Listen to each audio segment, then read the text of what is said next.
Di sini saya akan menjelaskan hasil UTS analisis desain sistem informasi. Nama saya Budi Aditya Junior Romansyah dengan NPM 17081010061.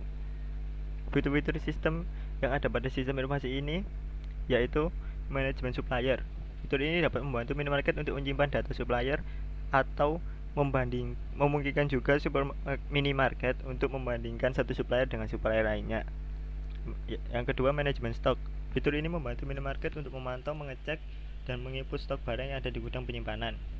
Fitur ini juga akan secara otomatis mengurangi jumlah stok yang ada dalam data jika penjualan suatu produk dalam stok barang terjadi.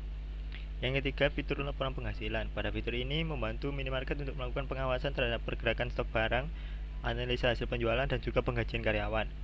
Yang keempat, fitur barcode scanning. Fitur ini dapat membuat barcode yang bisa terintegrasi dengan barcode scanner. Lalu workflow diagramnya, bisnis prosesnya, fungsi bisnis melakukan proses penjualan, peranannya kasir, sedangkan melakukan proses pembelian dan melakukan proses pendataan barang yaitu peranannya supply manager, melakukan proses penggajian karyawan, peranannya manajer. Bisnis workflow-nya, fungsi bisnis yang pertama melakukan proses penjualan. Prosedurnya yaitu memasukkan data barang yang terjual, mendapatkan data harga barang, memasukkan data analis penjualan, memasukkan data hasil penjualan. Untuk fitur bisnis yang kedua, melakukan proses pembelian.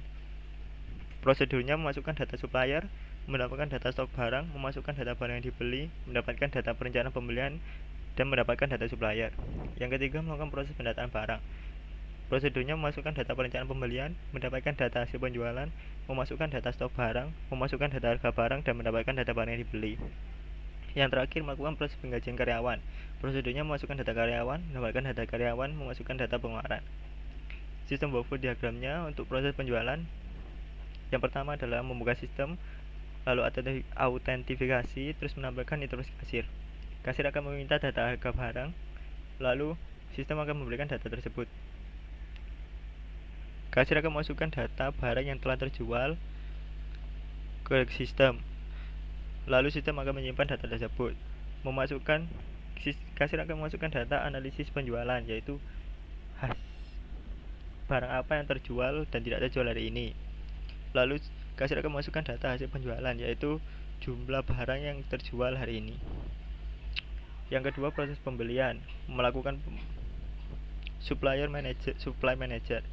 Start, membuka sistem, autentifikasi, menambahkan supply management, halaman supply management.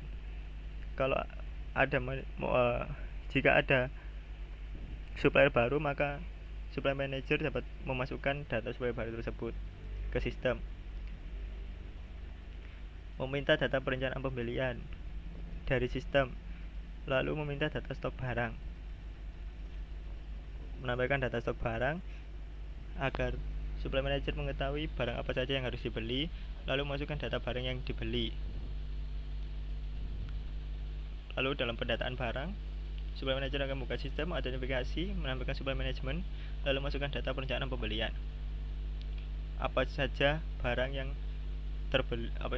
akan dibeli, menyimpan data, meminta data barang yang dibeli agar dapat tambahkan ke stok, memasukkan data stok barang, memasukkan data harga barang, dan meminta data hasil penjualan.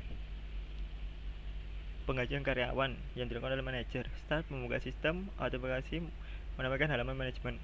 Jika ada karyawan baru, maka akan memasukkan data karyawan baru.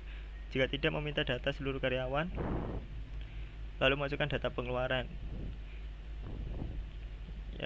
Lalu decomposition diagram. Sistem informasi minimarket penjualan dibagi menjadi analis penjualan dan hasil penjualan, pembelian, supplier, pendataan barang, stok barang, perencanaan pembelian, lalu gaji karyawan. Untuk data flow diagramnya seperti ini. Manager akan memberikan data pengeluaran ke sistem, kasir akan memberikan data penjualan ke sistem, supply manager akan mendapat analisa penjualan dan memberikan data pembelian barang dan data stok barang. Untuk DFD level 1-nya, manager akan memberikan data pengeluaran ke proses penggajian karyawan. Setelah itu data pengeluaran akan dimasukkan ke proses pendataan barang.